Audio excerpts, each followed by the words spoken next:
even sweeter than all my previously when I was elected. In fact, it is a second hat-trick.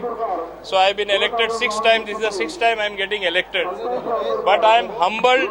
I am humbled by the support received from the people of my constituency. I am humbled by the support received from the youth, the women, and all the other voters. Looking at the trend, it could also be a hat-trick of being in the opposition because the BJP doesn't seem to be gaining much seats. So how do you look at it? Because see, it is like this. For me, this is first. I'll answer the previous question first. For me, this is a swift victory.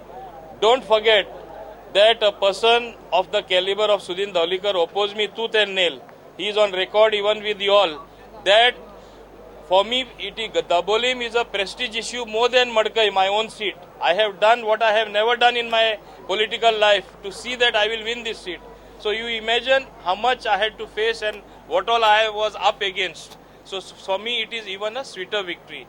Now you are coming to the point of the trends are like this or like that. I think by the time the second round of voting takes place for the remainder of the 20 seats, BJP, if not majority on its own, it will be the single largest party with enough seats backed by enough people to form a fairly good government.